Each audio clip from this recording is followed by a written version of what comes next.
Good evening, welcome to the May 18th meeting of the Board of Selectmen. If you'd all rise for Pledge of Allegiance.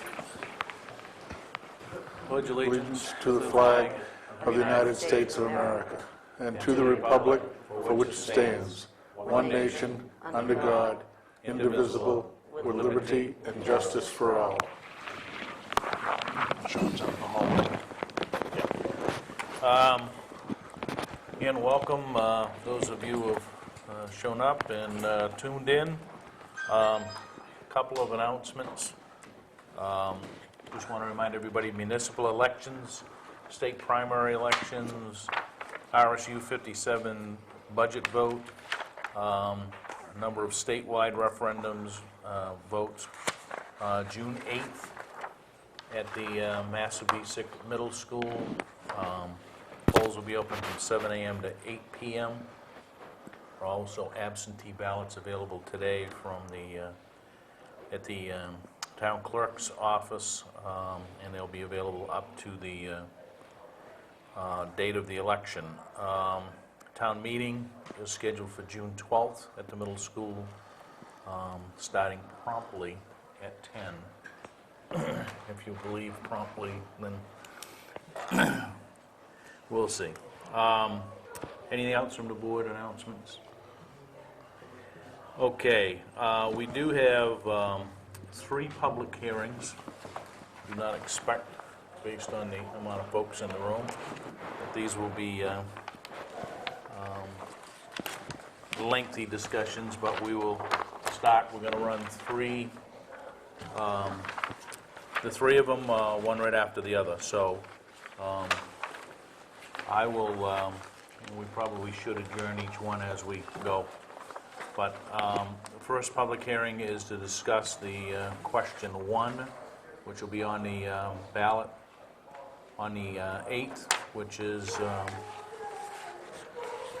the question is to see if the town will vote to reallocate, appropriate, and expend $84,475.94 of the proceeds and earnings thereon of the $200,000 general obligation bonds of the town issued on May 28th, 2009, to pay a portion of cost, A, for the Safe Routes to School project, consisting of infrastructure improvements, inclusive of sidewalk improvements along roads located within 2 miles of middle and elementary schools of the town, and or B, engineering of improvements to Daring Ridge Road. There's some notes. The $200,000 general obligation bonds was issued May 29th, 2009, pursuant to a town meeting authorization on September 9th, 2009. Bonds were issued to pay for the cost of improvements to West Road. There was a statement by the town clerk, the town treasurer, Julie Giles, who will, that appears on the warrant. It shows what the outstanding and unpaid bonds obligation that the town currently holds. So in essence, to summarize, I guess, for anybody that is not aware, the project on West Road was something that the town did in conjunction with the state of Maine DOT. We raised $200,000 as the town share, and that was bonded through I believe, the Maine Bond Bank. There are 5 incremental payments starting in November 1st, 2010 through November 1st, 2014, in the amount of $40,000 apiece.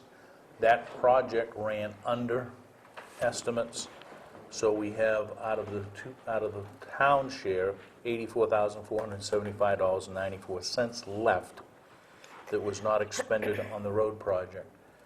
We can do one of several things. One is to not pass this referendum and pay down the bond with that money, or 2, look at providing that money for other infrastructure projects within the town of Waterboro. Either way, that takes a vote of the townspeople at a town meeting, so we present that as question 1 a referendum question one at this year's town meeting, or town elections, which will be held on June 8th. Do I have everybody confused? Questions, comments? Bridget? What happens if the vote goes no? Then we would use the money to pay down the bond. Okay. I guess by default, people would say that we don't want to use the money for anything other than, we didn't use it all, it goes back to pay off the bond. David? Would you define roads located within 2 miles? What roads are we talking? Old Alfred Road, and/or Route 5, and/or whatever this little nook and cranny is across from Old Alfred Road to Route 5 in front of the Taylor House.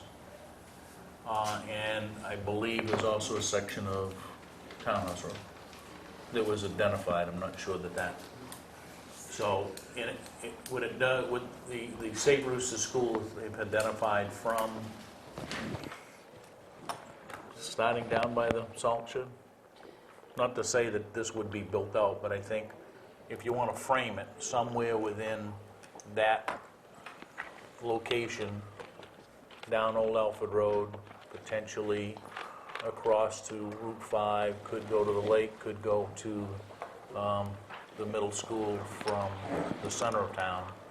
So it's all kind of packaged together, but needless to say, it would be seed money for another potential grant that we could get from the state for Safe Routes to Schools, and the other piece was Safe Route to Schools and bike. Engineering. It's, And bike. what the Sebago Tax has come out and started doing some work on helping us put the package together to apply for the grant.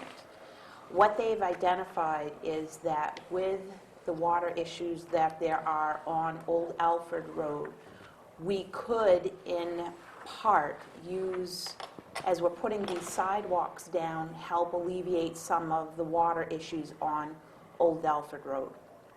There are some areas of Old Alfred Road that they've identified there's less than 2 inches of a change in elevation, hence some of the water issues that we're seeing out there.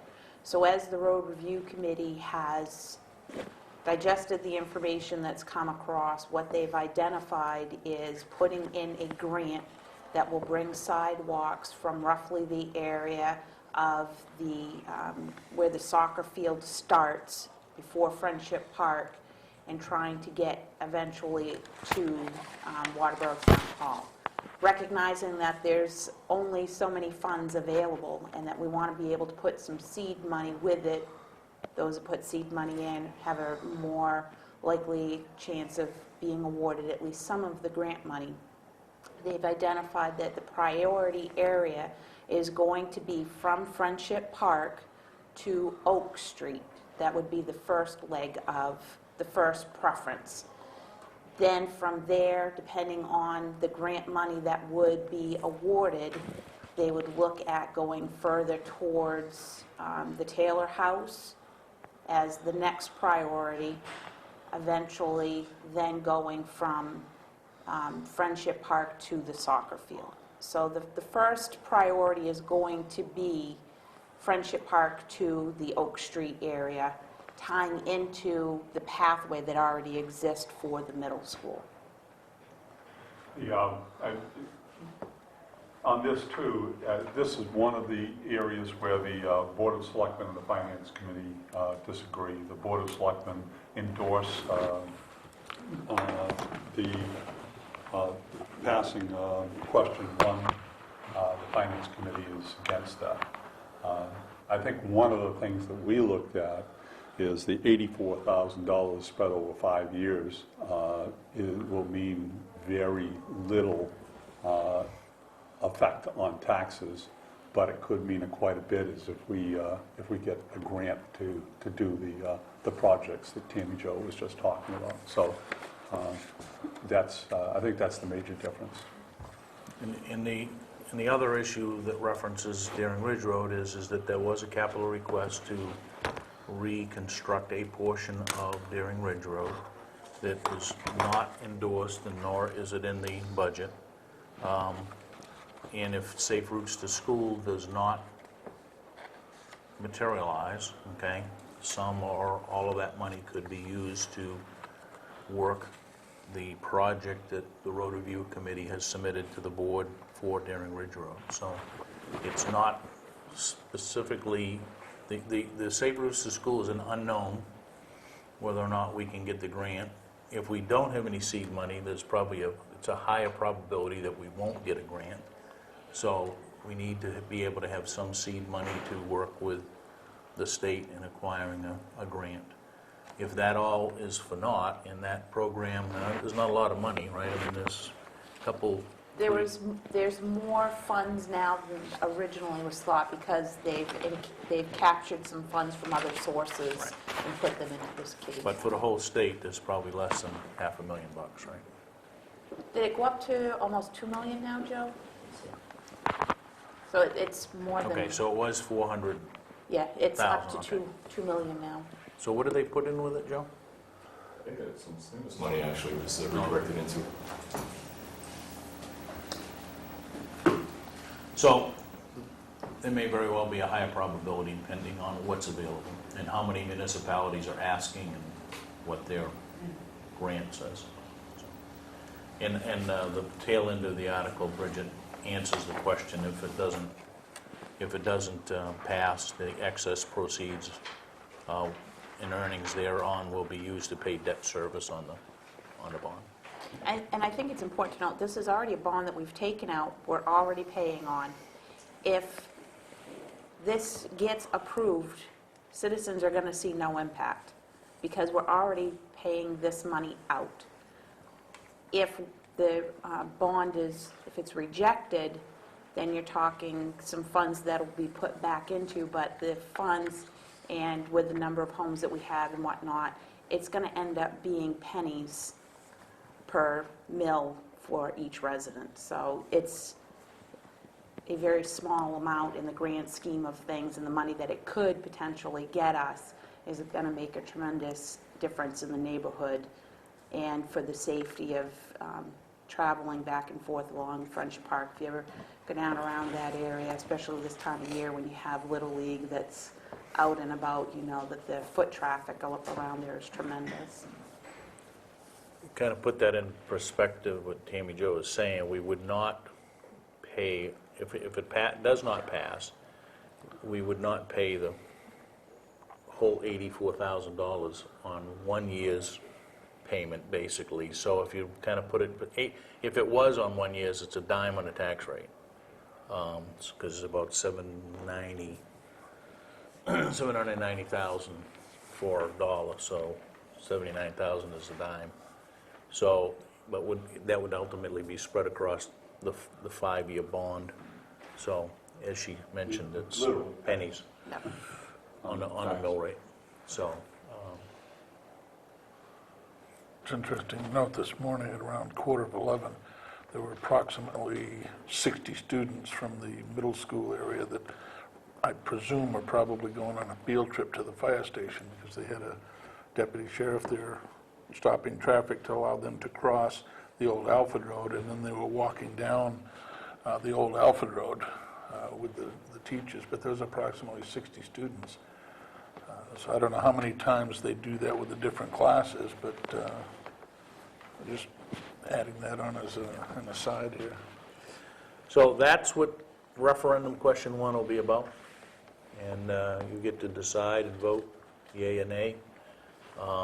It will not be debated on a townhouse floor, just so everybody knows. It will be in the voting booth. Anything else we can answer for questions or comments? If not, I'm going to move on to question 2. Question 2 is, we've been kind of being accused of having a perennial question, but shall a charter commission be established for the purpose of revising the municipal charter or establishing a new municipal charter? Needless to say, the Board of Selectmen are recommending that it ought to pass. It has been since 2002, since the last charter commission, and I think their findings were adopted in 2003 town meeting. The charter does say that on a 10-year period, it should be reviewed. By the time we stand up a charter commission, if this goes through, we would have elections in November, so it's going to be 2011 really before they get started, and with the return date back to town meeting, we're really talking probably FY12 before we see any change. So it really does kind of capture a 10-year view of where we've been. So we propose that to the municipality, and again, that will be a referendum vote. And the outcome of that is that there are a number of folks that would be elected at the next available election, and that same amount would be appointed, I believe. So the Charter Commission would be made up of kind of two facets, those that run for election to it and those that are appointed by this board to it. So,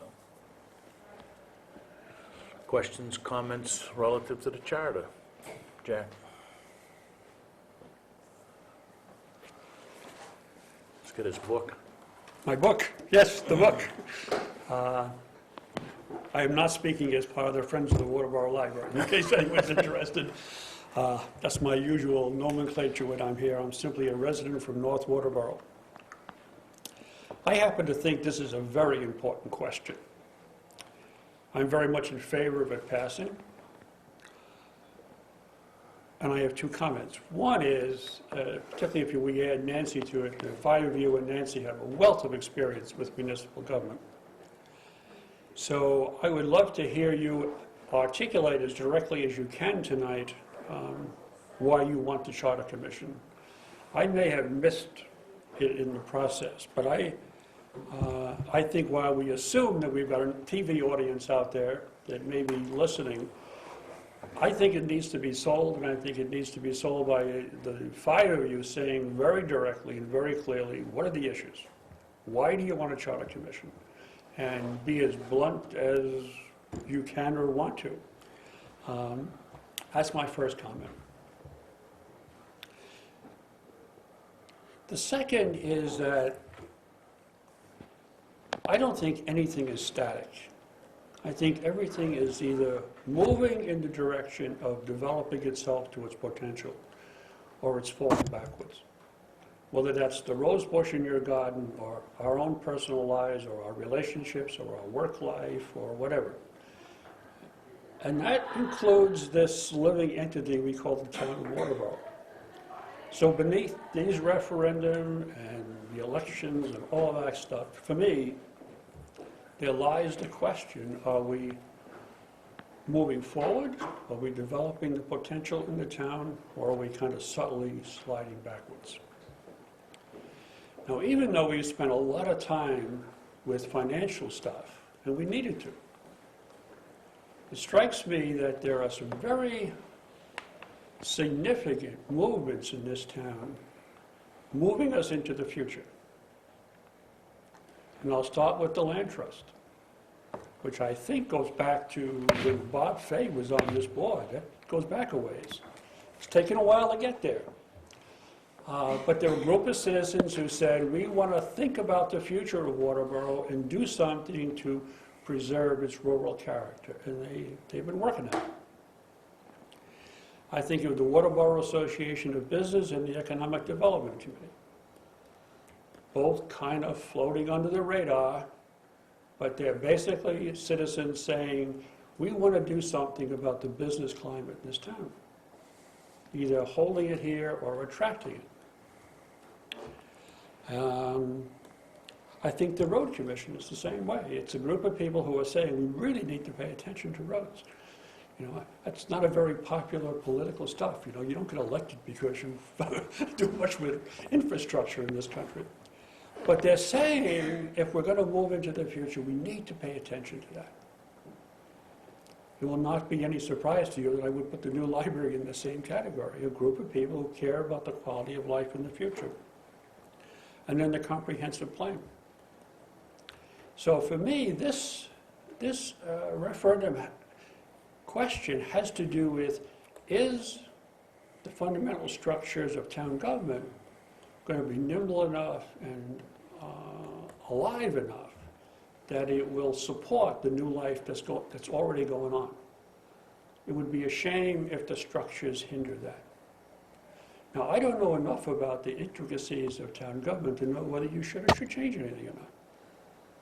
But I think it's very important that a group of people take a look at it and make an honest judgment of, do we have the structures in place that will support the energy that's going on in this town to move us productively and effectively into what the next 10 years are like. So I don't know if anyone's listening out there, but I hope we pass it. I think it would be a shame if we don't.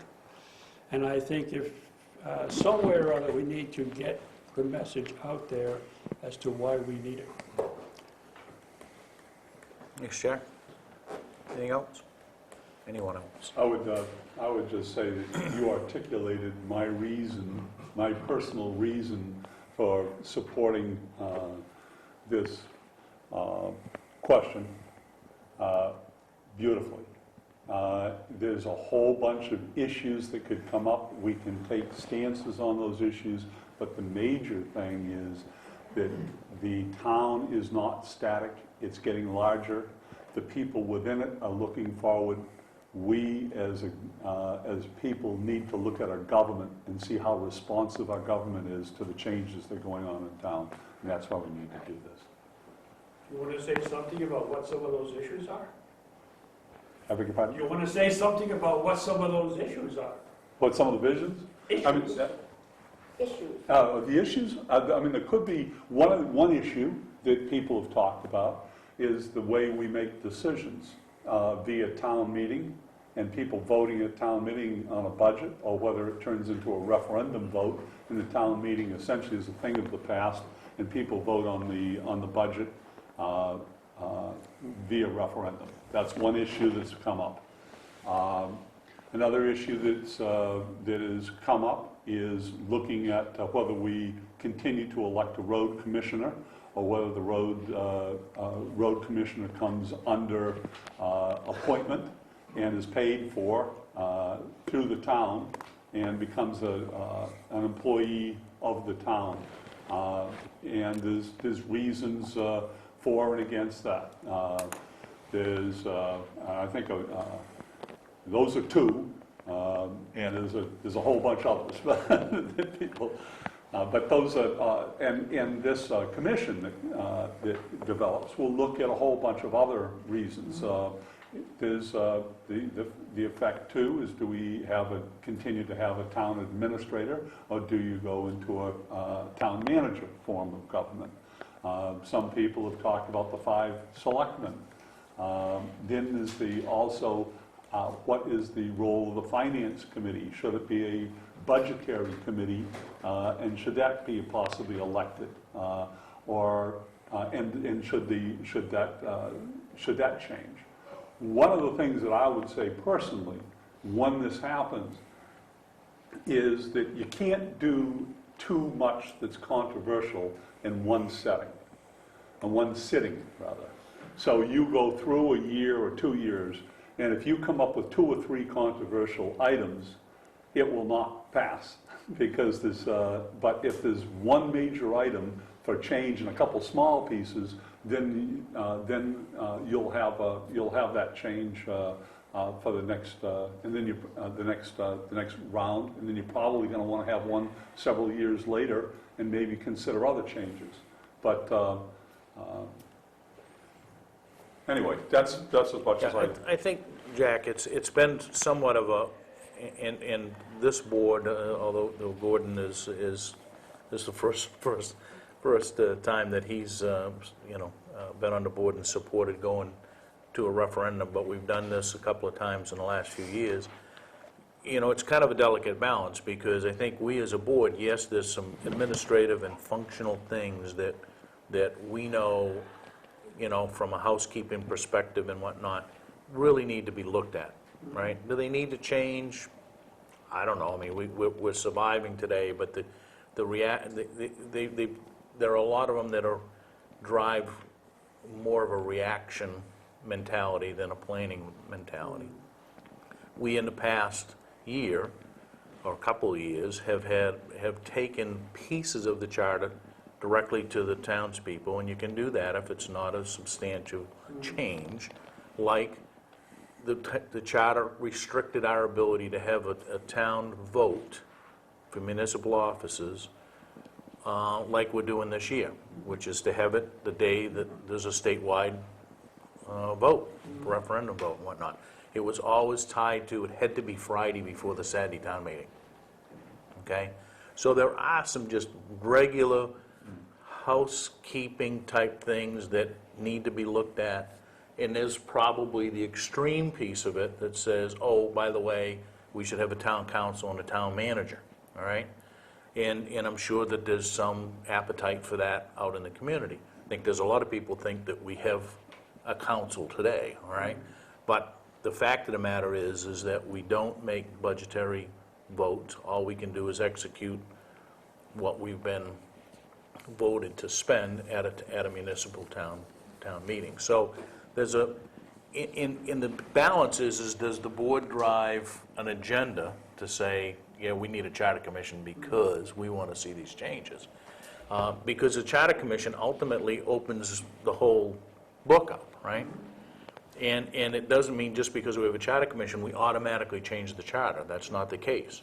That charter commission has to bring back to the voters any suggested changes or a new charter or recommended changes to the existing charter. So it doesn't happen in one fell swoop. You know, in the state law has just recently changed. Used to have to run a referendum vote, do you want a charter, and elect the charter commission members in the same election, right?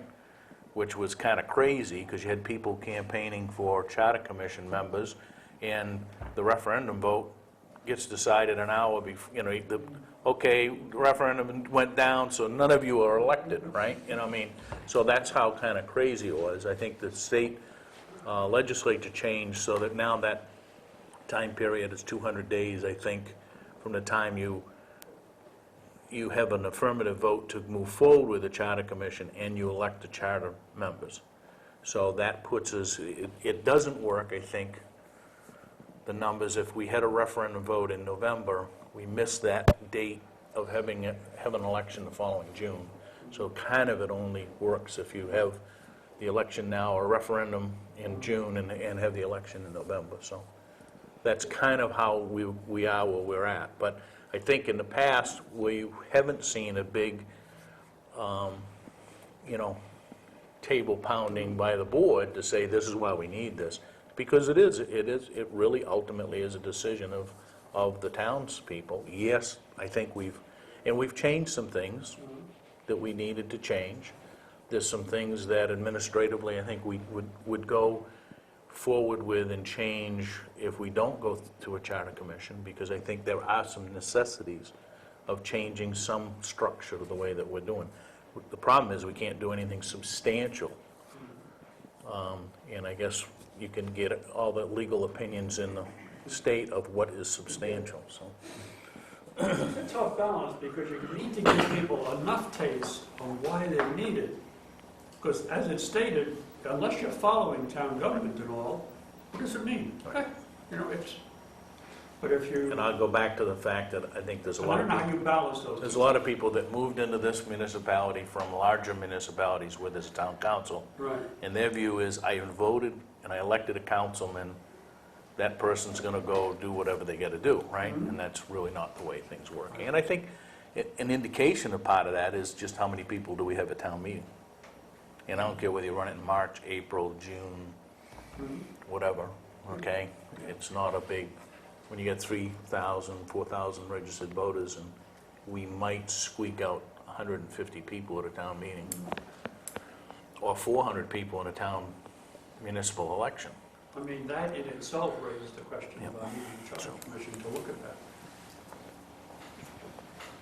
Anything else? All right, we'll move on to referendum question 3, which is the least controversial of all the ones. Just to back up, we're going to move to close the public hearing on each question. I think we have one public hearing, right? So we'll close Okay. it. You know, reading the notice here, there is one public hearing which addresses all 3, so. All right, question 3 is, would you favor an equitable recycling waste management system that creates, or credits, each household and business with 52 tags per year to be used for the disposal of household waste at the transfer station, subsequent tags to be sold for $1 each? The policy that this board has voted on and put in place, should this pass, is that, and timely that Clint walks in. Pretty appropriate. You been watching out in the lobby? You look better out there. The intent here, and I think the recycling committee and the board have had numerous meetings, workshops and whatnot to look at a couple drivers for this. Number one, we would love to see the recycling level in this municipality increase tenfold, right? For every ton that we recycle, it's a savings, net savings of $88 per ton. We send 3,000, if you want to round it up, 3,000 ton a year to Eco Maine, all right? So if you could take 10% or 20% out of that waste stream times $88 for each ton, it's a significant amount of money. One of the things that a pay per bag or an equity system has for an impact is it changes behavior, all right? So those folks that don't recycle, we would hope that this, because they will quickly go through 52 tags of rubbish, of household bags. The intent is that would drive some behavioral change if now you've got to pay, in essence, $1 a bag to dispose of your household waste at the transfer station. I think we've seen many, many instances where a family of 4 really can get down to, a 40-gallon bag of household waste, and they may very well have 3 or 4 bags of recyclables, but the recyclables get disposed of for free, from a taxpayer's perspective. They can throw as many recyclables as they want. We're not going to charge them a dime for that.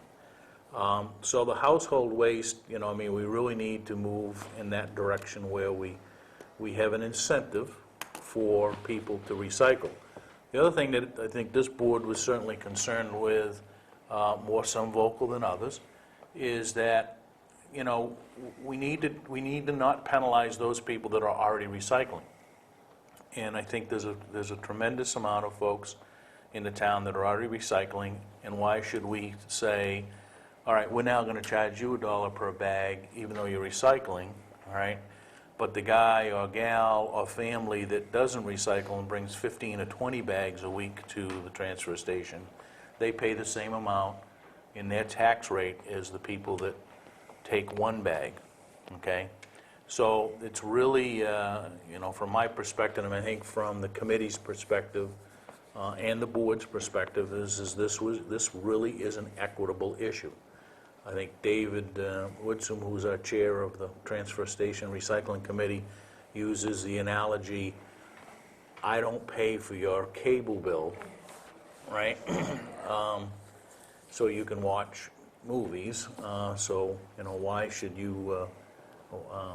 why should I pay for your trash, basically? So does it get us, everything, and everything will be, utopia and everybody recycles? No, but I think it starts to level the playing field, and we're trying to go in with, and asking the voters, do you support this system, which we believe will be more equitable than what we're doing today, which is really no control over what anyone throws. Yes, we have single stream recycling, and yes, there's a lot of people that participate in that. This, I think, and certainly the committee and the board's feeling is this would take us to another level. I think for every, if we can take 20 or 30 out of the waste stream, it's another $50,000 to $60,000 that we can spend doing other things within this municipality. Today, net running the transfer station is $450,000. Yeah.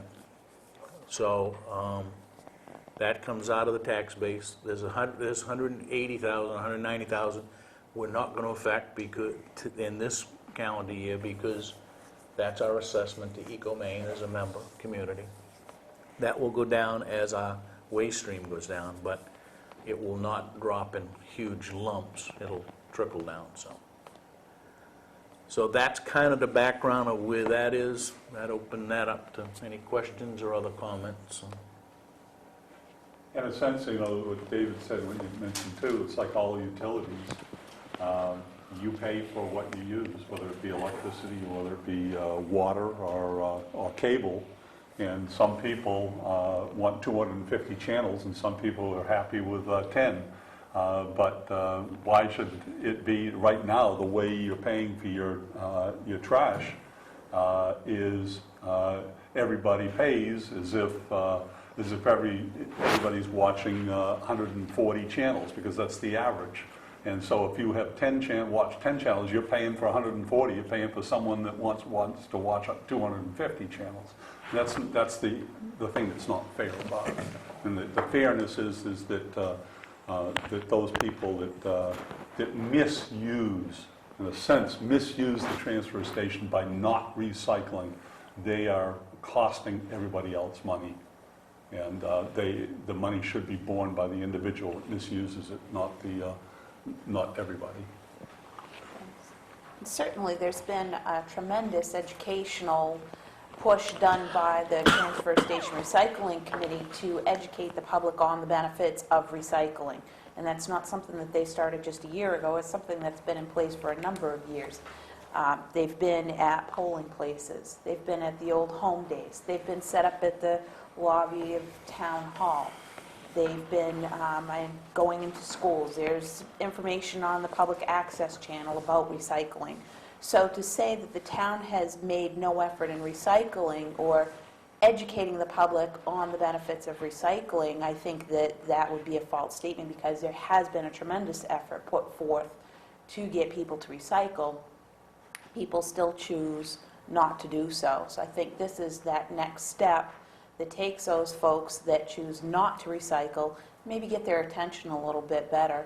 As David said the other night, the way to get people to pay attention is to hit them in the pocketbook, so to speak, and the people that are recycling and making that effort aren't going to feel an impact, but those who choose not to will. Just one other point of clarification because it has come up over the past couple of weeks. This, if it goes through the way that it is written, there's a lot of speculation. Well, this is only the entry into this, and the Board of Selectmen will raise the price of the tags immediately and penalize you further, and that's certainly not the intent of this board. And I think that as we move forward, I think we all would agree that we're a year, maybe even 2 years. Would have to run this kind of program to understand the real impact on a municipality. So this is not a, we got the hook set and now we're going to raise the prices. I think that everybody is committed to see this thing through, and this board has said we're going to go to the voters and ask if this is something that they want. A number of you will remember a few years ago where there was just a mandate that we were going to go to pay per bag. And it was a little different structure, and there was a different outcome. But it did run for a year, and it was defeated in a referendum vote to go back to the way that we ran the transfer station for years. So we'll see how this shakes out. What are the consequences of people voting no on this? I think the consequences is that the price will continue to escalate to handle waste. I would guess, Jack, that there probably will. One of the things that will get out of this anyway is more awareness.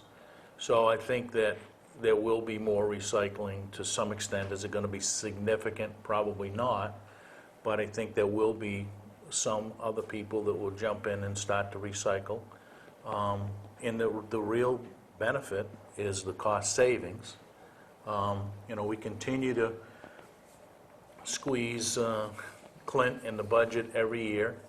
What we don't want to do is to drive other fees into the structure up there, because we do have fees today. If you bring in a refrigerator, you have to pay to dispose of it.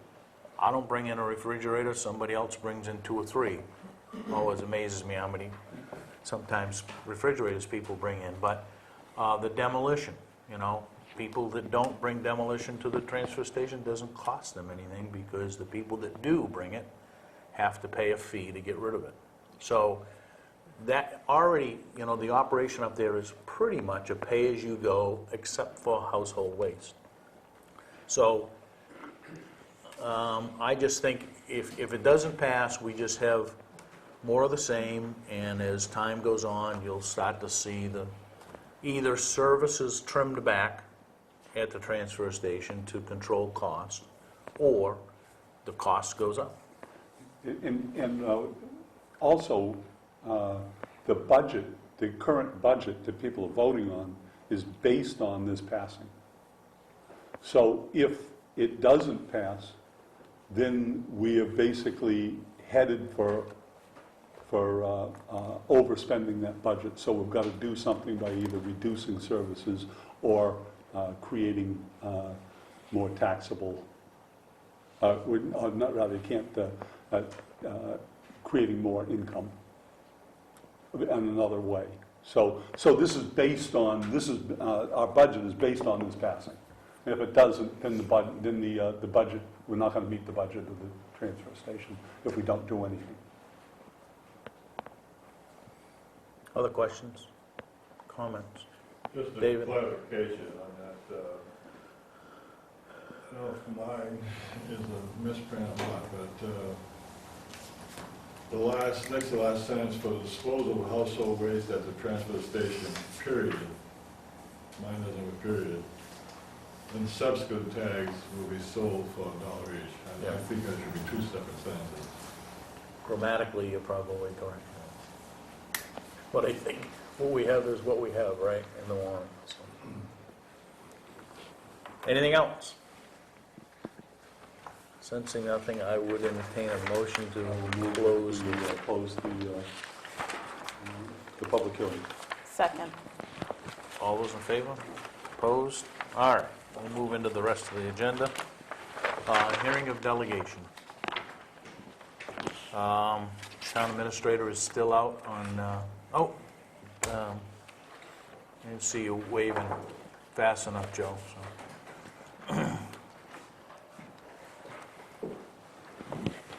So everybody knows this is Joe Wagner. He's our representative of the state legislature. Good evening. I just provided you with some information on Maine's referendum that was passed in the back a couple years back with respect to medical marijuana dispensaries.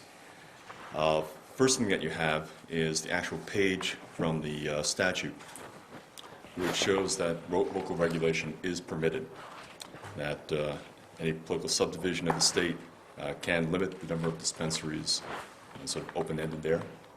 Implication is limited to maybe could mean zero. Right? Exactly. And that also shows up in Section 6.6 of the emergency regulations on this that were issued on the 5th of this month. Secondly, you have a map of the state which shows the 8 districts in which the state has been divided.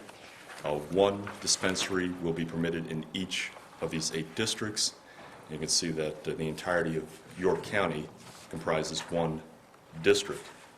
And as was mentioned in the previous Selectmen's meeting, part of the criteria that they'll be using there is geography, population itself, Gordon, as you mentioned before, proximity to law enforcement, and also arguably proximity to medical facilities as well. They're looking for particular service areas that would be most accessible to those who have received the certificate to receive the marijuana. And looking at York County, I think other communities other than Waterboro would be more prime candidates for that, such as Sanford, Biddeford, got Southern Maine Medical Center in one and Goodall at the other, and also a more substantial law enforcement presence in both of those communities. Let me see. 3, what you also have are copies of the moratoriums that have been passed by Bangor, Brewer, Topsom, Ellsworth, and South Portland. What a variety of communities there, both in terms of size and also geographic location throughout the state. What I found in terms of commonality between all the moratoriums were that in the preambles, mention was made of the necessity to make existing zoning ordinances compatible to this new and unique type of situation. The duration of these moratoriums are 180 days with language that indicates that they can be renewed for various periods. A violation and penalties section as well. The definitions, for the most part, adopt the definitions that are in statute. A severability clause that if challenged in court, the entire ordinance would not necessarily be declared null and void, which is those sections that a court of law would indicate would be violative. And no processing of any applications until such time as the moratorium ceases, or as such time that the state has issued more detailed regulations about the actual location of these dispensaries. All right. You also have the list of eligible conditions. I mentioned last time it was rather open-ended. That was because there wasn't anything really specific in the referendum language itself. But here you have the list, first detailed and then kind of broadened: cancer, glaucoma, HIV, AIDS, hepatitis C, ALS, Lou Gehrig's disease, Crohn's disease, agitation for Alzheimer's, nail patella syndrome, which I had to look up. That is genetic malformation of the fingernails, toenails, or malformation of the elbows and knees. Exceptionally painful, so that's why it was placed under this category. Intractable pain, meaning anything that would not be addressed sufficiently over a 6-month time period using ordinary medical and surgical procedures, or other symptoms: cachexia, wasting syndrome, severe nausea, seizures but not limited to epilepsy, and also severe persistent muscle spasms as well, characteristic of multiple sclerosis. Those would be the categories. Any additions to those in the future would have to come through an advisory commission and be approved through the Department of Health and Human Services. And a couple that they were talking about, at least the task force that was put together to put these regulations together, was post-traumatic stress disorder and peripheral neuropathy, the extremities being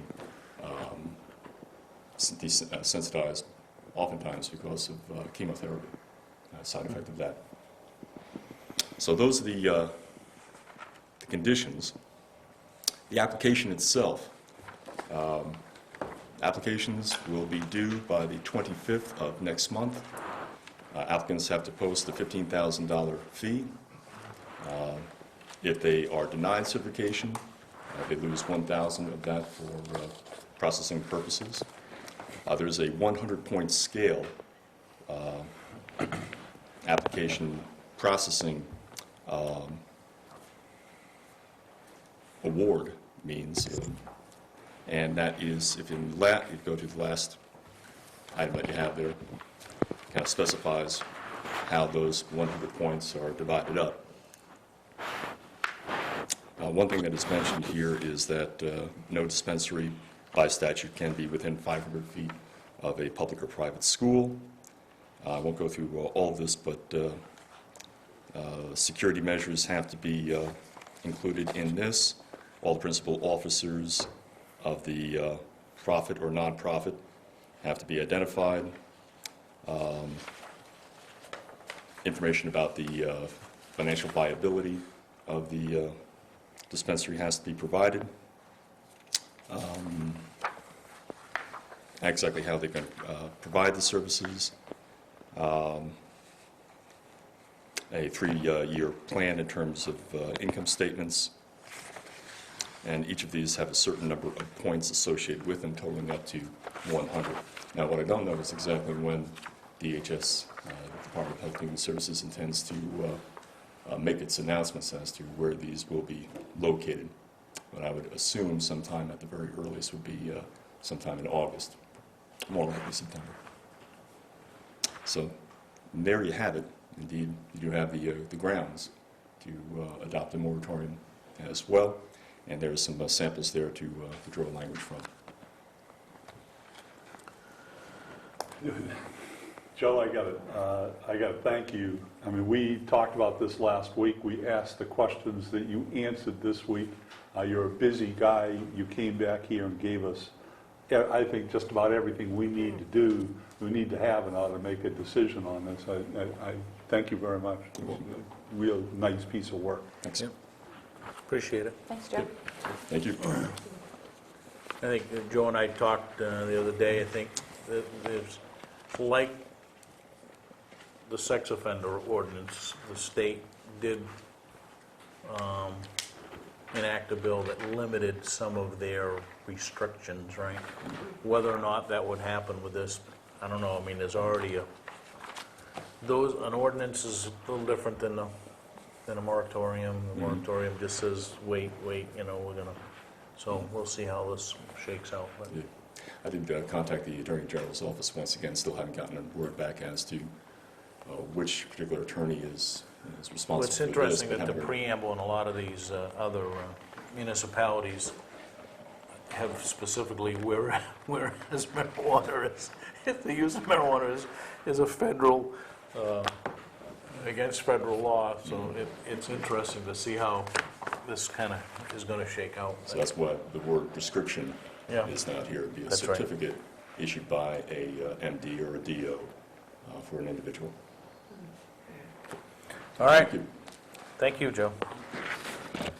All right, anyone else? We'll move on. No town administrator's report. Nancy's still out on medical, I would presume, based on our last communication. Coming back tomorrow, maybe? We'll see. Selectmen's report. 12-town group met last night. There were about 8 or 10 people here. We went through about 5 different issues that we talked about.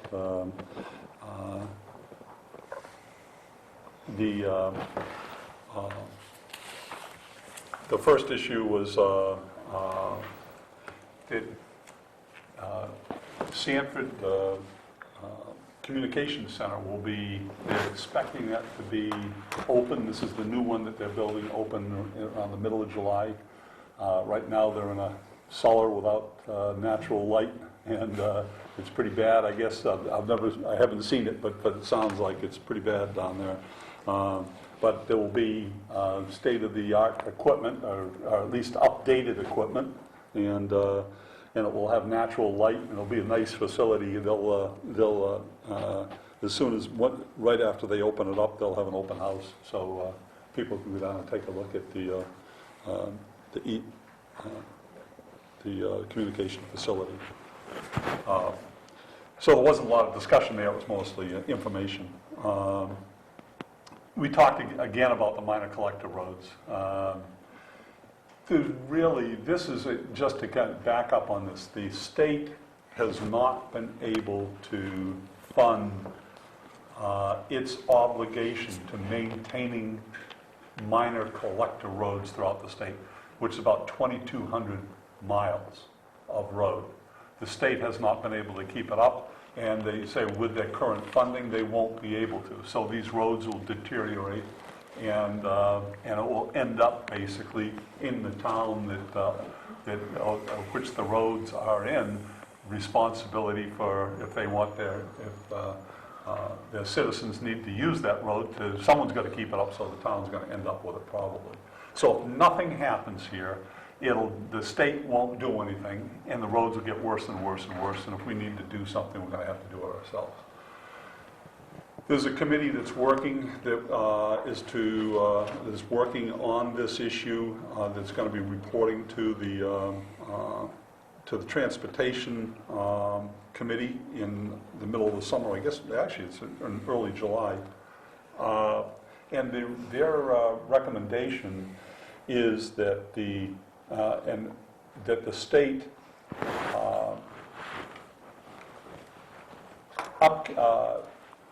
get these 2,200 miles of road in working order when they turn them over to the towns. The towns don't want them. And it's going to be expensive anyway. The town does not want to. The towns are like Parsonsfield, who has 2,000 people. They have something like 24 miles or 25 miles of road. They just cannot support that. Waterboro is about, I think, 8 or 10 miles of road. It's going to be expensive. However, if we're going to have to take care of it anyway, it would be better if the state could pay to get it upgraded as they turn it over. There would be some income coming down to the town, not enough to keep it up, but there'd be enough income coming to the town to help maintain it.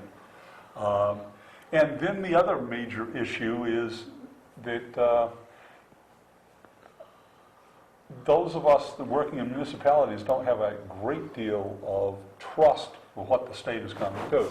And the state has said that they're going to support the schools at 50%. They haven't done that. And so and it's not, and this is my own self speaking here, I'm not saying that the people in the legislature all of a sudden turn anti-municipality. But they're up there, and their pressure is daily to keep the state costs down. And so what they're doing is they're trying to find every way they can to keep the costs of managing state government down. And what happens is they tend to cut stuff that affects the municipalities, so it gets dumped back on us. And that's one of the reasons why this 12-town group meets, is that we have a little bit more power as 12 municipalities together. When something like this happens, our squawking is a little louder than if it comes from the individual towns. So in this case, when we say, well, we don't trust that if the state says yes, we'll upgrade the 2,200 miles of road before we give them back to the town, we don't trust that they're going to do that. So what we've asked is to come up with about $300 million of bond or to have that money available so it does get done. And if we know that the money is out there, then the chances are, and it's earmarked for for upgrading these roads, then we can feel it probably will get done. If the money isn't there, the state can say, oh yeah, we'll do it, but then times are tough and they don't do it. So that's where it's all at now. It's coming down to either the state will pick up on this plan to some degree, or it won't happen at all, and we go year by year by year, and these roads deteriorate because the state isn't keeping them up. That was a part of the discussion last night. The other thing that we talked about is the tax code veto. That's issue that's coming up, and John asked the members that were there if they were for or against it, and it really, there was some for and some against. It's a complicated. I'm bringing this up because I'm talking to the people out there to see if you can read the local papers on this issue, as to how, as it stands right now, starting in July 1, our tax code is going to change a little bit. It's going to be an increase in taxable items that you buy. So sales tax is going to increase and on a number of different items. There's a lot of people who are running small businesses, stores, et cetera, that do not like this at all because it's complicated. There's some candy bars that are taxed and some that aren't. Yeah, it had to do with if there's flour in the If candy it has bar. flour in it, If it has flour, it's taxable. If it doesn't, it's not. So it almost gets to a point where you have to read the ingredients on the product you're selling to figure out if you're supposed to charge tax or not. so I mean, your Snickers bar here for $1.25 or another candy bar, one of them might be $1.25 plus 6 or 8 cents, and the other one isn't. So that's difficult for.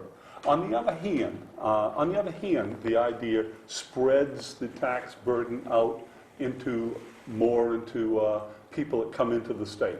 So that's so some people are for that.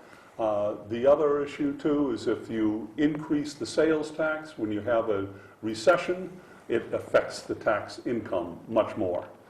If you don't do this, if you vote to go back to the old way, if you voted yes to rescind this, then what it does is it maintains a fairly high level of income tax. So with the change that is, if you vote no here, your income tax most likely will go down a little bit, but your sales tax goes up. So I have not, I honestly haven't made my own decision on this, but it requires some study from individual people. We talked about that some last night, and we could not agree as a group of selectmen as to which way we would support, whether we would go no or yes on it. That was pretty much the meeting. Another charter commission vote is going to come up for the county. Go for the county. So you'll be voting on a charter commission for the town, but also for the county. We're all for the same reason, we're all for developing a county charter commission because the county government is a pretty weird structure. All right. Anything else, John? Questions, Joe? Just with respect to the tax reform question one, folks can go to the Secretary of State's website and take a look at the voter guide there. That's objective and informative, but I've already made up my mind on that. Well, you already made up because you voted. You voted on it. We've been living with it a little closer than. It's pick your poison, basically, right? Well, it's a matter of reducing the income tax upper bracket by 2 percentage points. And indeed, sales tax will be applied to items that are not currently taxed, but in terms of what you may be paying out per year on that, compared to what the reduction in income tax burden will be, come out ahead. So, good point. Secretary of State's website. Okay, all those main.gov, and it would be Secretary of State. Right? Anything else? All right, committee reports. Bridget, Library Trustees. Hello, I'm Bridget McCallum. We're having an open house this week at the library to celebrate all the changes that have gone on in the last months. The repaired roof and the back rooms all being finished off. Interior painting that's been done by the man whose name I am not remembering, but who's doing the work for the town and the various town facilities. Peter Cody. Peter Cody. He's done a great job. And some young people have painted murals in the children's room, so it is a very different looking interior than you would have seen a year ago, and we're really pleased with that. We're having a book sale on Saturday, and from 9 to 1, it'll be in the basement meeting room, and there's a sign out on the road, and there'll be an ad in the Smart Shopper, so we hope lots of people will come. And if you still have a cassette player or a VCR machine, people are really getting rid of so many audio cassettes and videotapes. videotapes.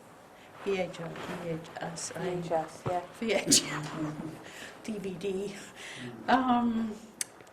Because they are buying new machines. You know, we, both in our cars and at home, decided to buy machines that would play either a tape or a disc, and there are things that are not coming out on DVD yet, or maybe never, and CD. So, but anyway, if you're some of the people who have those machines still around, for a dime, you can get movies, music. We have quite a bit of that coming in. It's the end of an era, but Any 8 tracks, huh? Still got one for the car. those went out last year. I remember those. Generally, the library is continuing along well. We had when I spoke last time, 3 months ago, I mentioned that we do have people who take out materials and basically steal from the library if they don't return them. And I had talked with Sean Sanborn, our contract deputy, about a couple of books that we really wanted back, and the man who had them had moved, and Sean was able to track him down and actually got the book. The man came in and brought the books in. Wonderful. There's a listserv of librarians in the state called MELIBs, Maine Libraries, or librarians, and I asked Ruth if she would put something on MELIBs asking if any communities, any libraries that were town departments had any arrangements for enforcing return of materials. And there are a few towns that will, when someone runs up a larger amount, send the sheriff or law enforcement to get materials back. I think what we're more interested in is we're really wanting people not to build up large fines. We do not have a very tight policy right now. And so one of our trustees was on the staff at the library in Biddeford at MacArthur. And so we're hoping to have a tighter policy that is both friendly to our patrons, but also doesn't allow people to accumulate that many materials before they're stopped. When your materials come back, you can take something else out. Now, the issue for many families is that we have families with 4 or 5 or 6 children, and when they come into the library, they go home with a basket, a laundry basket full of books. And that's a lot of materials. And so we're looking not to try to increase fines so much, but to just get everything circulating. I mean, a lot of people have the attitude that, well, how I contribute to the libraries, that I don't bring my materials back on time and I pay fines. And so long as they come back and they pay the fines, that's fine. It's people who don't return them. So in the future, I may be coming to ask you what you would support in terms of our getting especially more valuable materials back so that they are able to circulate to Makes sense. population. All right, any Good. questions? Or otherwise, All things set. are popping along. Thank you. Thank you. Okay. Piggyback to make a very good announcement. Oh, God, Sanford here we go. Institution of Savings has pledged $10,000 to the new library over 5 years. Keeps Little good news. keeps bragging this up. He keeps bragging this up every That's chance he right. gets That's it. right. Keep dragging it up. We'll get there yet, then. Yep, Are we going to have a community thermometer? dollar by dollar or something. What was it you put in your? Various around that, because the issue that comes up is, how do you frame it? Because if we frame it and say the Friends are trying to raise $1 million, the concern is people think, oh, we just need $1 million, and we don't have to worry about No, it. you need to put 2.8. Well, and then say, you have to you know- divide it. You have to say the town is going to pay this much, and we're going to do Well, this. not if you raise it 2.8 Oh, million, well, right? that's true. Right there. Good luck then. So if we have 2 thermometers side by Well, side, we can do that too. Us and them. shows here and in here. So it comes up and people are trying to figure out how to do that. All right. New business. We have some insurance bids here. I'm only going to hand 2 because that's all we got. Pass it off, huh? We'll open these up. It's unfortunate that Nancy is not here, and I think we need her input to make sure that everything is correct. But we will read through There are 3 of them, I don't want to read, I just presume that they are all the same. Well, there is a they're all the same. Okay. Let me guess from Paquin and Carroll. So we have Paquin and Carroll.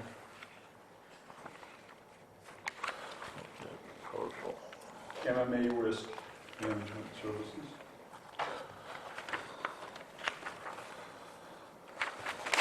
Is there a bottom line? Yeah, that's what I was looking for too, but otherwise it would take some time to digest all these different, And that's why I said, I mean, we can certainly go through the, if there's numbers here, but I don't see a bottom line. It's, well, I think under the proposal, right, in Paquin Carroll's would be the blanket. Yeah, this continues to go through, right? Is there a bottom line? There is, I believe it should be, one of the little tabs you'll see on the side of the proposal will have a premium summary, proposal summary. There you go. So the premium summary is, okay. property, $14,291 annually, general liability is $8,001. Automotive liability is $4,661, equipment breakdown $850, crime $241, and public officials liability $3,304 for a grand total of $32,652. And then there's deductibles listed there, right? I'm not sure how that one breaks down, John. Does it have a summary? The MMA has property, annual premium of $7,512 with a $1,000 deductible. Yeah. And general liability is $9,151 with auto liability, it's $5,665. Yeah. Equipment breakdown is $1,104 with a $1,000 deductible. Yep, same one. I think that was in the other Crime bid. is $345 with a $1,000 deductible. And public office liability is $5,688 with a $5,000 deductible. A total for $29,465. Okay. So I think when you read through those, the deductibles sounded the same, and I think that's part of the bid package. So Paquin Carroll's $32,652, and MMA Risk, is it? Yeah, risk pool. Risk pool. Yeah, MMA Risk Management. $29,465, so. And normally, and I guess it's up to the board, but normally we would vote up or down. I think as a minimum, we need to vote to accept both bids, but I think that to award it, we really need Nancy, I think, to go through the, I make a motion that we accept the bids and forward the information on to Nancy to compare and make sure that they are equitable. Yeah, I'll second that. okay?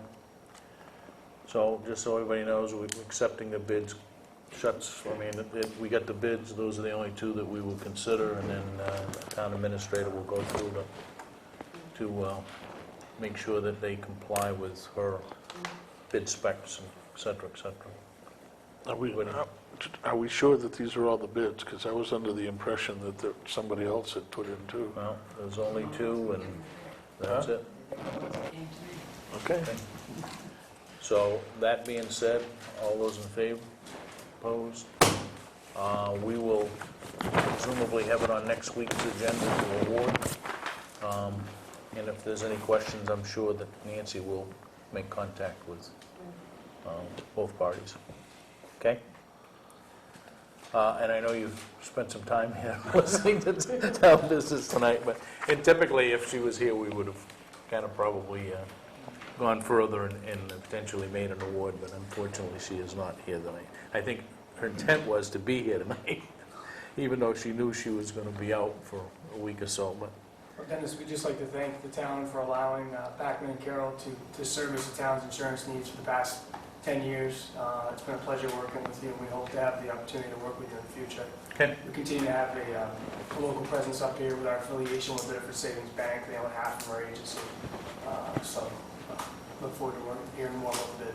Okay, good. Thank you. Thank you. Okay, discuss vote to sign agreement and consent of lessor, Mariner Tower. I think we do have a note back from Ken. I think that just, it does not clarify kind of what we poked around at last week, and maybe we go back to Ken, and I can get with Pam tomorrow, but I think we need to know who owns the lease. Is it the town of Waterboro, or is it the Waterboro Land Trust?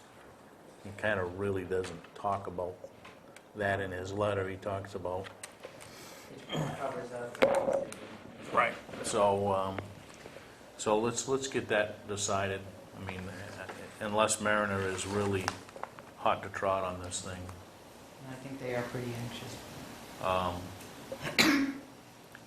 If it goes, if Ken, I mean, I'm not a lawyer, but my perception is that the town signed this original lease, or entered into this original lease. We've subsequently now assigned that lease to the land trust, so I'm not sure who executes any revisions to that lease. We have made one, but I think that was done just before the transfer. So we just need that clarified with our attorney, Mr. Cole. So we will bring that back next week. And Pam, you and I can collaborate if Nancy's not in tomorrow to how we want to ask that question of Ken. Discuss vote to accept a new road lane. This is a request for a private road name. It has to be approved by the board because of 911 purposes. The road is a shared driveway off of Ospey Hill Road. It's a private drive, and they're requesting that it be named Taylor Lane. That's Taylor with a Y, Taylor. I will move that we accept this on the recommendation of 911 coordinator and fire chief. Second. Any discussion? All those in, David? Well, just for, I remember several years ago, a few years ago, on the road review committee, there was discussion of private roads paying for their own signage. Is that We do not, enforced? we do not buy private Okay, signs. all right. To my knowledge, I should Well, I would qualify that. disagree with that. All right. We should not be buying. I don't Private think we should either. Which, if we are, we need to be addressing it. I think with the rule of, if I recall this conversation correctly with Fred, the town would purchase one, and then anything beyond that was the responsibility of the property owner. But living on a private road, I know our street sign was stolen, and the next thing we knew, the town had put another one up. So I don't believe there is any hard and fast rule that is being followed. Oh, I don't Well, think. maybe in an individual case, okay, so it's X number of dollars, but take 10 years' time, I don't feel the town should be paying for a road sign for a private road.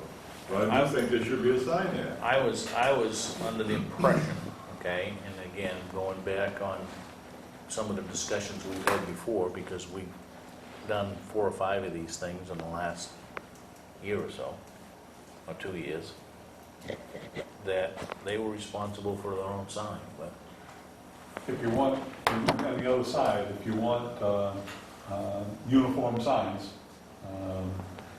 you're going to have a hard time getting people to buy the sign that you want, the town wants you to put up there and charging them for it. Well, you tie it in with approving the road. Yeah, I If the board approves it, think you're absolutely right. I mean, if you That's- want to sign that when the 911 vehicle comes to turn into that road, and they're just confirming it, they get their, they're just confirming it, and they see the name of it out there, that, I think that's probably helpful to those people.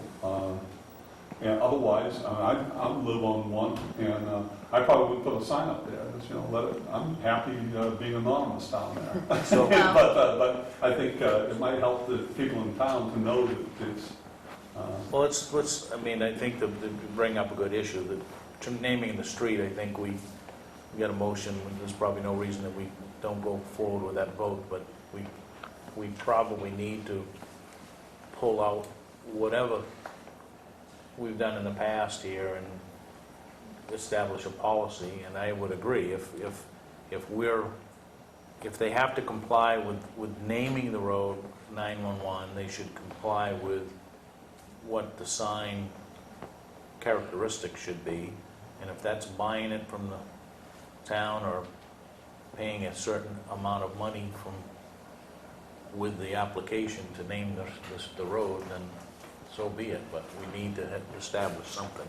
you have to have a law saying that people are to put up their own signs, and this is the standards, and this is the type of pole you use, et cetera, et cetera, et cetera, and I don't know.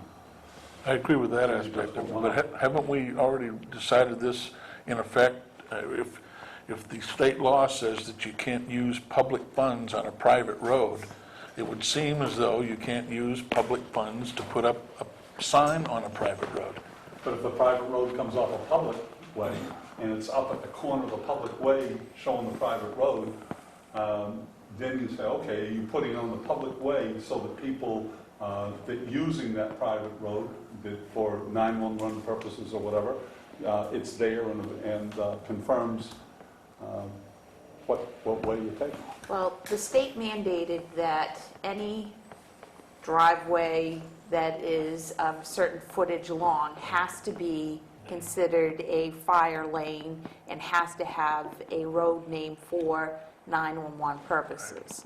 I believe our ordinance mandates that all of those roadways have to have a street sign displayed, and I believe that that was done in conjunction with what the state mandated the towns provide.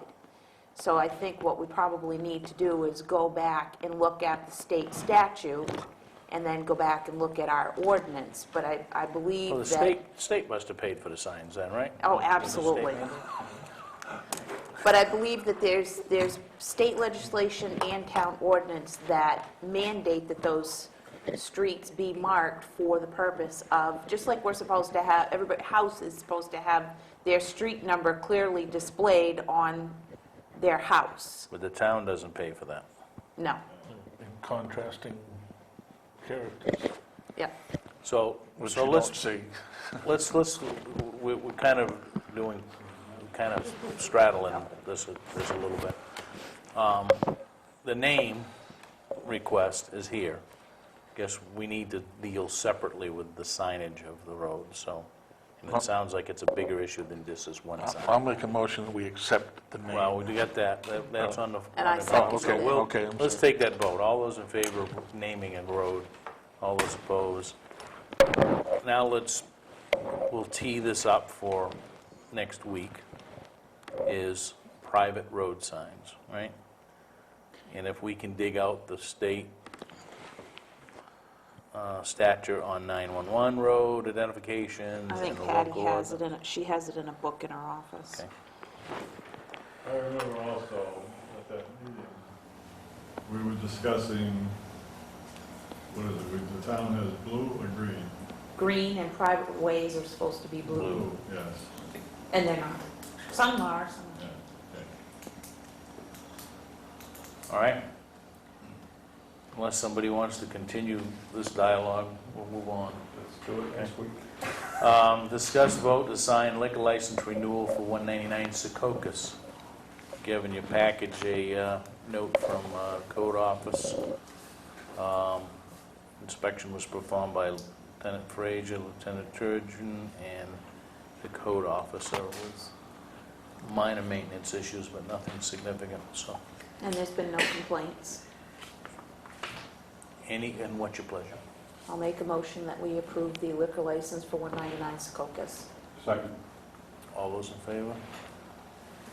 All right, we're gonna talk about map 4113, or you wanna bypass I'd that? like to bypass that till they try Do you to, get a definition of yeah, try to figure out what the deed really says? what it really says. Yeah, All right, when I get the northeasterlies and the southeasterlies ironed out and the high water marks and all right, so warrants and bills for payroll, So moved. second. all those in favor? We do not have 5:11 minutes available, so we'll carry that forward. Pending decisions center around the staff training and training policy that Nancy has been working. Agenda, week's action items, we need to get a note off to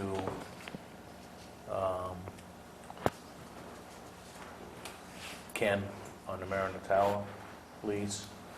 The question I've got is not on the reminders, but we do have a meeting with R.S.U. 57 Tomorrow. Building Committee Thursday evening, or Thursday, at 5 at the Central. Tomorrow at 6. 5, isn't it? And it's at 6, and it's at the central office. Is it tomorrow? Yeah, it's at the end. Yeah. The 19th. Okay, I'm sorry, I thought it was the 20th. It's tomorrow night? Let me double check on the lead. I think it's tomorrow. Well, the concern I have is looking through, where did I read? They did change the location on Yeah. us. The concern I have is Frank's most Central office, recent, 5 yeah, o'clock it's tomorrow 5 tomorrow night. The concern I have is Frank is saying, you know, he evidently is looking for what we want to talk about, and I thought we had sent that to him, or Nancy had sent Right, it. Nancy. I thought Nancy. Okay. So let's just, and because we talked about it, so let's pull that out of the minutes and at least, if she hasn't sent that, and I tried to find it in my emails, but I remember seeing that she CC'd us on it as Yeah. well, and he responded But back. this note seems to be saying, what is it, right? So, I'm sorry, it's tomorrow night, the 19th, or tomorrow afternoon at 5 at Central Office. The Okay? central office at the middle school or the high school? Central office at over by Massabesic, the superintendent's office. Okay, so anybody that can make that, we'll talk about Old Alfred Road.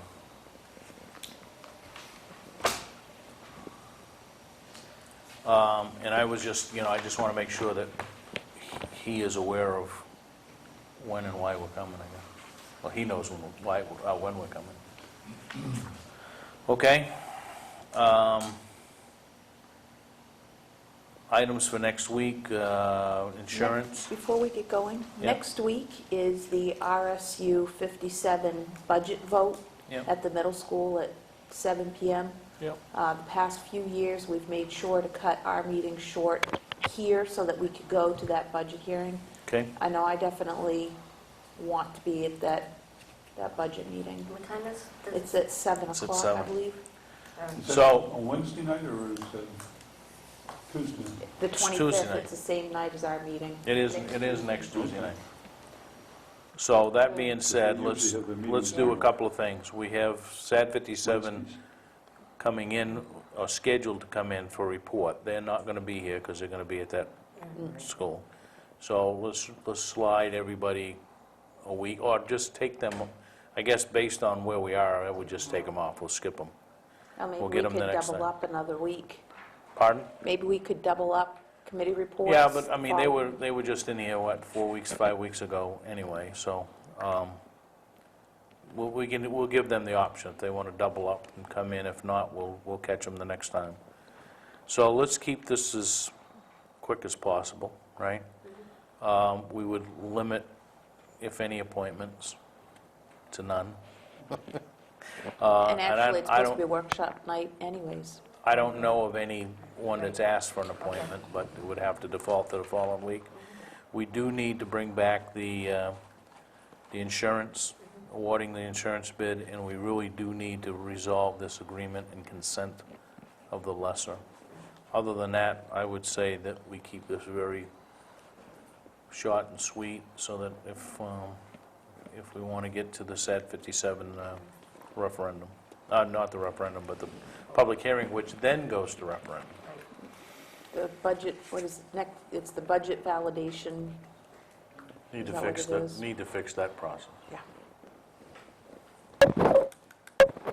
I mean, this is, I understand why they did it, because a lot of towns and municipalities didn't have this exercise, but meeting over there and having a voice vote and then following up with a referendum vote is kind of... Well, that is one of the referendum questions this year Right, on is to the vote, streamline is that, to right. do away with that dual process. All right, anything else? Just a reminder tonight, this Saturday at the Grange Hall located on the West Road, that was recently donated to the Historical Society. right. They're having an open house from 10 to noon, and Diane Holden was just asking, and we make sure that we let people know to come and see the before project, share a cup of coffee, and reminisce about the community events held in the hall. And they're also inviting community members to join the society by volunteering time and donating to revitalize the project. Okay. Quick reminders, items needing signatures, warrants and bills of payroll. Naturally, the minutes are not here. 199 Secocas license renewal. The R.S.U. 57 warrant, there's about 8 of them in the folder here that we need to sign. Homestead reimbursement application is from Jerry, which is in there, and there's the abatement that we voted on a few weeks ago with the folks down here at the corner. Peacocks, and is there to sign as well. Both of them. Seems how they have a 50-50 share of the building. All right, reminders, planning board tomorrow night at 7 p.m. here. Economic Development Committee Thursday at 4 p.m. in this room. Thursday, 6:30 p.m., the Garden Club at the Town Hall. 8:30 Saturday morning, the ever-popular cribbage tournament. Monday night, Finance Committee at the Town Hall. 6:30, Transfer Station Recycling Committee, as the Town Hall has been moved to 7 o'clock, right? And then Tuesday night, we'll be back here. Anybody have anything else? John? Cindy's not going to be here much longer, so I'd like to give her the honor of closing this thing down. Do I hear a motion? Oh, motion to adjourn. I'll second it then. All those in favor? Opposed? Thank you.